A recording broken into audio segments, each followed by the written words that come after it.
आपने मनीष सिसोदिया का तो नाम सुना ही होगा। मनीष सिसोदिया आम आदमी पार्टी के राजनेता हैं और वे वर्तमान में दिल्ली सरकार के उप मुख्यमंत्री हैं। मनीष सिसोदिया दिल्ली विधानसभा हरगंज सीट से विधायक हैं।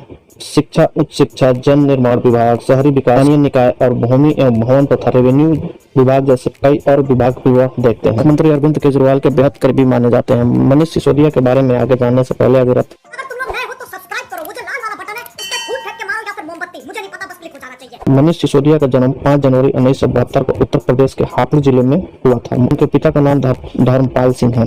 उन्होंने पत्रकारिता में डिप्लोमा की डिग्री हासिल की है। उनकी पत्नी का नाम सीमा सिसोदिया है और बेटे का नाम वीर सिसोदिया है। मनीष सिसोदिया पेशे से पत्रकार हैं। उन्होंने जी न्यूज और ऑल इंडिया रेडियो के लिए भी काम किया है। मनीष सिसोदिया एक गैर सरकारी संगठन सक्रिय स्वयंसेवक के भी थे। 2011 में सामाजिक कार्यकर्ता अन्ना हजारे के नेतृत्व में भ्रष्टाचार विरोधी आंदोलन के सदस्य भी रहे थे। 1993 में भारतीय विद्या भवन कॉलेज से पत्रकारिता में डिप्लोमा पूरा करने के बाद मनीष सिसोदिया एक पत्रकार के रूप में अपना करियर शुरू किया था। 1996 में मनीष सिसोदिया एक पत्रकार के रूप में जी न्यूज में शामिल हुए। उन्होंने 1997 से 2005 तक जी न्यूज के साथ काम किया।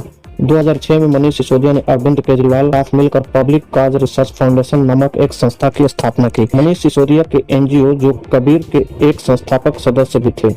2011 में मनीष सिसोदिया प्रसिद्ध सामाजिक कार्यकर्ता अन्ना हजारे के नेतृत्व में भ्रष्टाचार के खिलाफ आंदोलन में शामिल हुए। 2012 में मनीष सिसोदिया ने अपने करीबी दोस्त अरविंद केजरीवाल के साथ राजनीतिक दल आम आदमी पार्टी का गठन किया। 2013 में मनीष सिसोदिया को दिल्ली विधानसभा चुनाव में विधानसभा के सदस्य के रूप में चुना गया था। उन्होंने भारतीय जनता पार्टी के नकुल भारद्वाज को चुनाव में पराजित किया था। 2015 में मनीष सिसोदिया ने 14 फरवरी को दिल्ली के पहले उप मुख्यमंत्री के रूप में शपथ ली। उन्होंने यह चुनाव दिल्ली के पकड़गंज सीट से जीता था। मनीष सिसोदिया को उनके काम के लिए सर्वश्रेष्ठ शिक्षा मंत्री का पुरस्कार से सम्मानित किया जा चुका है।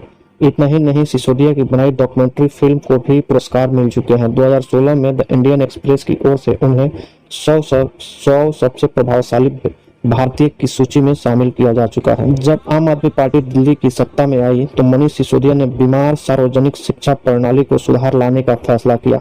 2015 में दिल्ली के वित्त मंत्री के रूप में उन्होंने जो पहला निर्णय लिया उसमें एक सार्वजनिक शिक्षा कार्यक्रम के लिए धन का दोगुना करना। जब से हर साल दिल्ली सरकार ने अपने कुल बजट का 1/4 शिक्षा के लिए आवंटित किया, जिससे यह देश के सबसे अधिक अनुपात है। शिक्षा सुधार हेतु तकनीकी आधारित शिक्षा सहायता से सुसज्जित आधुनिक कक्षाएं और फुटबॉल के मैदान, फील्ड हॉकी के फील्ड, टर्फ, सभागार और विज्ञान प्रयोगशालाएं स्थापित की गई। दिल्ली में माता पिता के नेतृत्व वाली स्कूल प्रबंधन समितियां भी हैं जो उन समुदायों के भीतर जवाबदेही संरचनाएं बनाती है जिन्हें स्कूल सेवा देते हैं। दिल्ली सरकार ने कई मेगा पीटीएम सफलतापूर्वक आयोजन किए जो छात्रों के लिए शिक्षकों और अभिभावकों को सार्थक बातचीत में शामिल करने के लिए एक स्थान प्रदान करती है। सिसोदिया ने नए जमाने के पाठ्यक्रम जैसे हैप्पीनेस करिकुलम और एंटरप्रेन्योरशिप माइंड करिकुलम और देशभक्ति करिकुलम का एक प्रयोग किया जो छात्रों में मूल्य और कौशल पैदा करते हैं, उन्हें एक खुशहाल, सार्थक और उदार जीवन जीने के लिए तैयार करते हैं। दिल्ली के सभी सरकारी और कुछ निजी स्कूलों में पाठ्यक्रम लागू किया जा रहा है ताकि जिम्मेदार नागरिक बनते हुए छात्र की भावना और पेशेवर के रूप में स्वस्थ बनकर उनके बीच सही मानसिकता पैदा की जा सके। सिसोदिया के प्रयासों से दिल्ली की शिक्षा प्रणाली में कई सकारात्मक बदलाव देखने को मिले।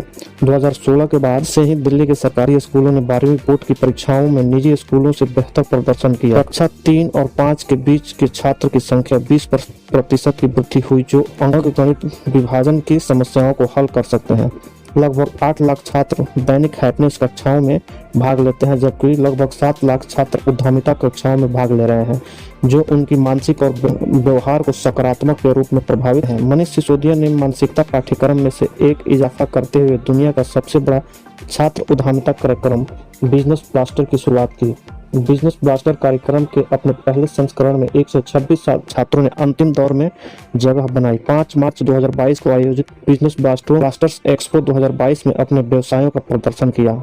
2018 में उन्होंने सरकार के शिक्षा और स्वास्थ्य देखभाल सुधारों पर हार्वर्ड कैंडी स्कूल में हार्वर्ड इंडियन सम्मेलन का मुख्य भाषण दिया था। 2017 में उन्होंने 70 देशों के शिक्षाविदों के सामने मॉस्को में वैश्विक शिक्षा सम्मेलन में दिल्ली शिक्षा मॉडल प्रस्तुत किया। दिसंबर 2021 में मनीष सिसोदिया ने दुबई के रिवार्ड शिखर सम्मेलन में माइंडसेट कार्यक्रम प्रस्तुत किया।